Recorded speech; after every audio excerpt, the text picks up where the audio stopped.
The United Nations says it's deeply concerned by the worsening humanitarian crisis and escalating violence, forcing thousands to flee the Cabo Delgado province in Mozambique. It says this has left communities completely reliant on humanitarian assistance. According to the Mozambique government, attacks by non-state groups have forced more than 560,000 people to flee their homes and villages, abandoning their crops and livelihoods. Now, to talk to us more about this, we are joined by Lola Castro, who is the United Nations World Food Programme Regional Director for Southern Africa and the Indian Ocean states. Lola, thank you. Thanks very much for being with us. Good morning. So it's now about 4 years since 2017 that people with links to Islamic State have basically overrun the province. Talk to us about why they are present in Cabo Delgado and how much of this is actually associated to the areas, the three largest liquid natural gas reserves in Africa. Thank you for the interest on Cabo Delgado. For us, the United Nations and World Food Programme specifically, we're seriously concerned, especially about the displacement of populations, especially from the districts that are south of Palma all the way to Pemba and the coastal areas and islands. These are the areas that have been suffering attacks and the conflict since 2017, as you well said. The situation, as we all know, has become very complicated in the sense that the displacement has been occurring very rapidly during the mid and end of 2020. In fact, we started 2020 supporting around 18,000 people together with the government of Mozambique and other civil society, and we ended the year supporting 400,000 people. So really there is a critical need. The situation is that these people have arrived to cities and urban areas, and they cannot really go back at this moment because the situation is still, security is not still very clear for them, and they don't feel safe. Yeah. So the government has done big efforts to support them to resettle in some areas, as well as we, the humanitarian community, are trying our best to support the government and our actors to provide them the minimum services. So the situation remains very, very there now in 2021. And on top, there is the COVID-19 situation in the region, and in Cabo Delgado specifically, it's not very good neither. Yeah, I mean, there have been reports that religion is an important part in this conflict because the province is about 52%, they'd say, Muslim in a largely Christian country, and this is playing out with regards to loyalty. What have you as the UN actually observed on this? To be honest, Mozambique has always been a country where people live always together. So this is totally new to the country. It's nothing that we have seen before in many years. The country, the population's religion, and our ethnic groups, etc., have been always living together. This is something that has come from outside. It has taken an opportunistic moment. Also, we think is related to the underlying causes of poverty in the region. And this is why when we talk about we need to make sure we provide humanitarian support to, at this moment, 1.3 million people, and the government and UN have launched an appeal of $254 million to be able to support these people in the next year, if the numbers don't increase, obviously. We also are very clear, everybody, that the development is critical and important, not only in Cabo Delgado, but in the whole northern Mozambique. So to avoid these conflicts, to avoid this lack of certainty of the communities, we really need to build peace by building development at the same time. So people need the basic services, people need to have employment, income, so to avoid the youth to be associated and aligned with radical groups, as is happening at this moment. Yeah, I mean, the origins of the people who are said to have links to the Islamic State, do you have any idea where from? To be honest, if you ask me that, it will be very, very difficult to reply. Okay. It's nobody really has the contacts or the information in depth. Who are they? Where do they come from? Yeah. When did they come from? And we know it has started for a number of years. It started in small areas, but the main problem concerning us now is the dimension of the situation and how, together with the authorities, we can continue building the peace in the area, in the region. In fact, the UN and the government, both of Mozambique and Tanzania, have agreed on a peace-building project in the border areas, because these border areas are very critical all over Africa, but here, this border area is still extremely critical to avoid more conflict to develop as the years pass by. Yeah. When the UN says that more than 565,000 people have had to flee their home and villages, who are you talking about? Because we understand that the Makonde tribe is the majority and the Makua and Mwani have strong minorities in the area. Perhaps you can give us a better understanding on that. Okay, let's say there are three groups in Cabo Delgado that we have historically, they live there. The Mwani, a small group, the Makua, the largest in the region, in fact, and one of the largest in the country as well, and the Makonde, also an important group that lives mostly in the highlands. Now, the situation here is affecting everybody. It's affecting everybody. It's across all the groups, because what is happening is the conflict has arrived and it started initially in some pockets, but now has developed a little bit more inland.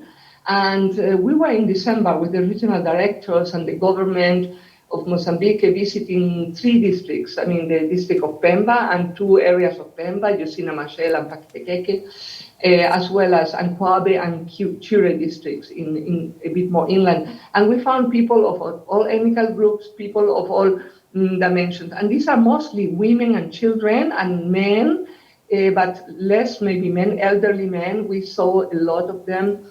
And the women and children are suffering. A lot of pregnant women. We really need action to support these women on having adequate nutrition, adequate water, sanitation. And this is what the government is trying to do, to resettle them and put adequate facilities. The children also, they need education, they need adequate nutrition. And what is important, a lot has been done by the society and the community and the government, but a lot more needs to be done. Also, what is very, very interesting and critical in this displacement is that when people get displaced, the communities that are in the safe areas, they take them in. People take them in till they get resettled by the government. So it's quite an amazing image of solidarity, community solidarity, that we all need to support as well. Yeah, you know, I mean, one of the devastating stories to come out of the area in 2020, well, last year, towards the end of last year, was that over 50 people were actually beheaded in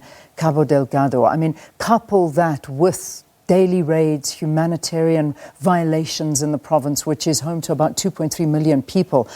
How much worse does the UN expect this conflict to become? I mean, there are also concerns of famine and now a massive refugee crisis.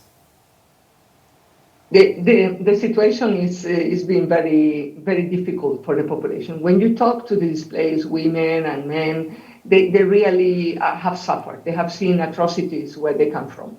And this is where I think everybody has to join forces for both the protection of these people as well as to avoid this, much more of this to happen, or any of this to happen again.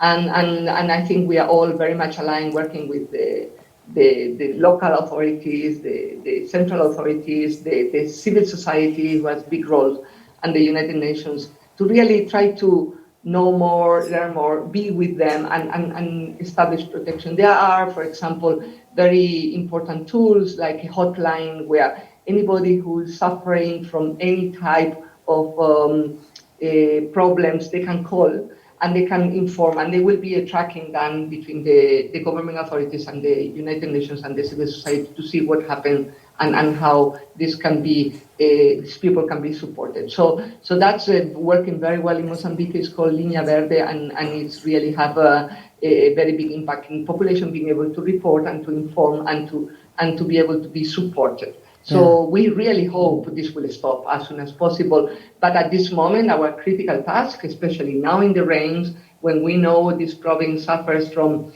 chronic issues like cholera and other sickness that bring with the rain, as well as flooding, etc., as you very well said, we really need action immediately, as well as a long-term action to really support the long-term activities that really will bring the food security, the development to the region, and avoid poverty, as well as conflict, and bring peace altogether. Just from the UN's point of view, how have you been working with the Mozambique government to actually stabilize the region? I mean, in terms of any successes in government's military advances with regard to this?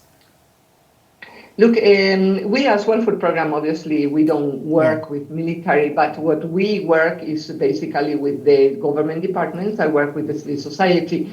And since 2017, we as World Food Program, we were very based in the region, in the province. We were doing chronic undernutrition and education projects there. And our team has enlarged, is much larger, as the whole UN is much larger now, and our presence is there. We work very closely, mostly with the Secretary of State, Governor, the district administrators, and also the INGD that are in charge of the humanitarian, as well as with the ADIN, that is the new development agency for mid and long-term development of the region. So we have extremely good relations. We really work hand in hand. In fact, we have to together make it happen. It's a very difficult situation. The main problems at this moment is, one, the lack of resources. Second, that we don't have access to all the area, but a lot of people have gone out from the affected area, and we are supporting them in where we can find them and where they are, either in communities, either in the resettlement centers, where they have been given now, some of them land, and they are starting cultivating and using this lean season, at least with a little bit of support from our colleagues from FAO and IFA. They are managing, and the government managing, to plant something that will make sure that they have at least something to eat together with the host communities that they are having them together. Yeah. Is the South African government participating enough in this crisis? I mean, I just, reading an article yesterday in the Sunday Times, and obviously I don't want you to be the one answering this, but there was reference to military analysts saying that South Africa paramilitary companies are actually cashing in by selling equipment to the Mozambique government. So perhaps you have more information on how South Africa is assisting in any way.